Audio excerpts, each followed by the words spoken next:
میرا نام بی گل ہے اور میں کہانی کار ہوں، یعنی کہ کہانیاں کہتی ہوں۔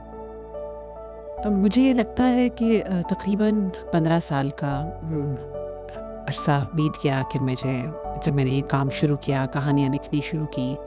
اسکرین کے لیے، تھیٹر کے لیے، افسانے لکھنے شروع کیے پڑھنے کے لیے۔ تو مجھے اب جا کر جب میں پلٹ کر دیکھتی ہوں ان سب کہانیوں کی طرف تو یہ احساس ہوتا ہے کہ وہ سب کہانیاں جو ہیں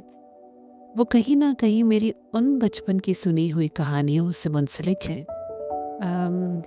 جو میں نے مختلف لوگوں سے سنی تھی۔ میں بہت خوش قسمت ہوں کہ میں جب پرورش پا رہی تھی تو میں اپنے نانا نانی کے قریب تھی۔ جب آپ اپنے گرینڈ پیرنٹس کے قریب ہوتے ہیں تو ان کے پاس آپ کے لیے وقت بھی زیادہ ہوتا ہے، محبت بھی زیادہ ہوتی ہے، شفقت اور رعایت بھی زیادہ ہوتی ہے۔ اس لیے روز شام کو ایک روز اپنی نانی اور ایک روز اپنے نانا سے میں کہانی سنتی تھی۔ مجھے یاد ہے وہ جملہ جس سے کہانی نانی شروع کرتی تھی کہ ایک تھا بادشاہ ہمارا تمہارا خدا بادشاہ۔ یہ لائنز میرے لیے آج بھی اتنی ایکسائٹنگ ہے کیونکہ مجھے یہ محسوس ہوتا ہے کہ اس کے بعد ایک نئی دنیا میرے لیے کھلنے والی ہے جس میں نئے کردار ہوں گے، نئی باتیں ہوں گی، ایک کہانی ہوگی جو میرے تصور کو کچھ اس طرح سے اجاگر کرے گی کہ میں کہیں اس کے ساتھ اس دنیا میں چلی جاؤں گی جس دنیا کی وہ کہانی ہے، اور وہ کہانی اور وہ دنیا اور وہ کردار مجھے بالکل ریئلسٹک لگنے لگیں گے۔ تو میرے نانا نے مجھے پنجابی میں کہانیاں سنائی اور وہ کہانیاں زیادہ تر منظوم ہوتی تھی۔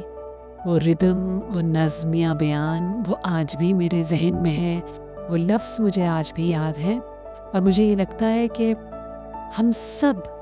کہیں نہ کہیں صبح سے شام تک کہانیاں ہی کہتے ہیں، کہانیاں ہی بیان کرتے ہیں۔ کسی کا انداز بیان مختلف ہے، کسی اور کا کچھ اور انداز ہے، لیکن ہم بات تو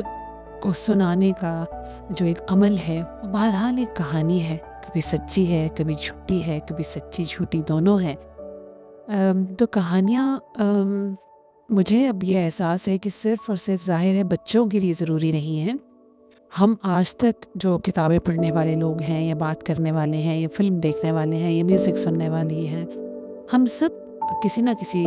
طریقے کی کہانی ہی سن رہے ہوتے ہیں۔ اور جب آپ کو یہ کہا جاتا ہے کہ فلاں شخص تو جان محفل ہے، جب وہ بات کرتا ہے یا کرتی ہے تو سب کی جو توجہ ہے وہ اس طرف ہو جاتی ہے اور سب بہت غور سے بات سنتے ہیں، یا کسی کی کہی ہوئی بات بہت اثر رکھتی ہے۔ یعنی مجھے لگتا ہے کہ ایسے شخص نے اچھی کہانیاں سن رکھی ہوں گی تبھی اسے کہانیاں کہنے کا گر آتا ہے۔ کہانی ایک طرح کی کمیونیکیشن ہے، ایک تبادلہ ہے، ایک اظہار ہے جو کیا جاتا ہے، اور بہت ہی انٹرسٹنگ ایک plate form, on line plate form کہانی فائے کے نام سے شروع کیا گیا ہے، جہاں پر کہانیاں سنائی جاتی ہیں۔ اور اگر آپ کے ارد گرد کوئی بچہ ہے اور آپ اسے رات میں وہ کہانیاں سنانا چاہیں تو یہ ہے وہ پلیٹ فارم جو بہت ہی موزوں ہے اس چیز کے لیے۔ کسی بھی دور میں، کسی بھی وقت میں انسان چاہے ایوالو کر کے اپنی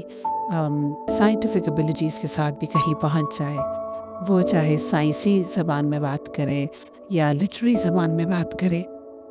وہ بات تو یہی ہے کہ وہ کہانی سنا رہے ہیں۔ اور آج کی ٹیکنالوجی کو استعمال کرتے ہوئے ہم نے اس ایک ٹریڈیشن کو، ایک روایت کو برقرار رکھنے کی کوشش کی ہے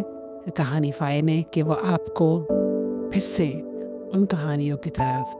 اس میجک کی طرف لے جائے جس کا نام امیجنیشن ہے، اور جو آپ کے اعصاب کو بہت ریلیکس کرتی ہے اور آپ کے ذہن کو بہت کھولتی ہے۔ تو اگر آپ کہانی سننا چاہتے ہیں یا سنانا چاہتے ہیں تو آپ کہانی فائے کو ضرور ایکسپلور کیجیے۔